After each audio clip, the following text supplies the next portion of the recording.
അസ്സലാമു അലൈക്കും. എല്ലാവർക്കും റംദാൻ കരീം.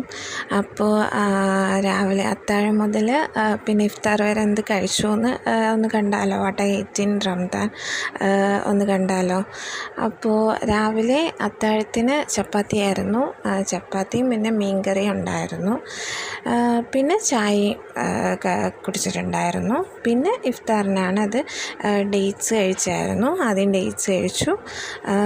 പിന്നെ ഞാൻ വാട്ടർമെലൺ ഇങ്ങനെ കുറച്ച് പഞ്ചസാരയൊക്കെ ഇട്ട് കഴിക്കുമല്ലോ, ജ്യൂസ് അല്ലാണ്ട് ജസ്റ്റ് ചെറിയ പീസായിട്ട് കട്ട് ചെയ്തിട്ട് പഞ്ചസാര മാത്രം ഇട്ടിട്ട് ഒന്ന് ഇങ്ങനെ സ്പൂൺ കൊണ്ട് സ്മാഷ് ചെയ്തിട്ട് ഒന്ന് കഴിച്ചു. അത് കഴിച്ചായിരുന്നു. പിന്നെ സമൂസ ഉണ്ടായിരുന്നു, ചിക്കൻ സമൂസയായിരുന്നു. അത് വീട്ടിലുണ്ടാക്കിയത് തന്നെയാണ്, അത് കഴിച്ചിട്ടുണ്ടായിരുന്നു. പിന്നെ കപ്പ ഉണ്ടായിരുന്നു, കപ്പയും മീൻകറിയും മീൻ പൊരിച്ചതും ഒക്കെ ഉണ്ടായിരുന്നു. അപ്പം ഇതിപ്പോൾ മാമിയുടെ വീട്ടിൽ നിന്ന് കൊണ്ടുവന്നതാണ്. അപ്പോൾ നല്ല ടേസ്റ്റ് ഉണ്ടായിരുന്നു.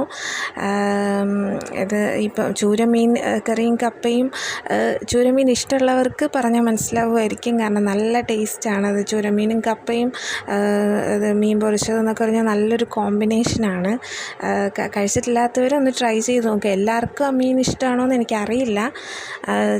എന്തായാലും നല്ല ടേസ്റ്റാണ്, അതും കപ്പയും കൂടെ കഴിക്കാൻ വേണ്ടിയിട്ട് നല്ല ടേസ്റ്റാണ്. അപ്പോൾ അത് കഴിച്ചിട്ടുണ്ടായിരുന്നു നോമ്പ് തുറന്നതിന് ശേഷം. പിന്നെ ചോറ് കഴിച്ചിട്ടുണ്ടായിരുന്നു. ഈ കപ്പയും മീൻകറിയൊക്കെ ഉള്ളതുകൊണ്ട് തന്നെ ഇച്ചിരി ചോറ് എടുത്തിട്ടുണ്ടായിരുന്നു. കഴിക്കാൻ അങ്ങ് ഭയങ്കരമായിട്ട് കൊതിയായിപ്പോയി. അപ്പോൾ പിന്നെ വിചാരിച്ചു എന്തായാലും ഒന്ന് കഴിക്കാമെന്ന് വിചാരിച്ചു. അപ്പോൾ ചോറും പിന്നെ മീൻകറിയും കപ്പയും മീൻ പൊരിച്ചതും ഒക്കെ ഉണ്ടായിരുന്നു. അപ്പോൾ അതൊക്കെ കഴിച്ചിട്ടുണ്ടായിരുന്നു. അപ്പോൾ ഇത്രയൊക്കെ തന്നെയാണ്. വീഡിയോസ് ഇഷ്ടപ്പെടുകയാണെങ്കിൽ ലൈക്കും ഷെയറും കമൻറ്റും ഒക്കെ ചെയ്യുക. ഒന്ന് സബ്സ്ക്രൈബ് ചെയ്യാം.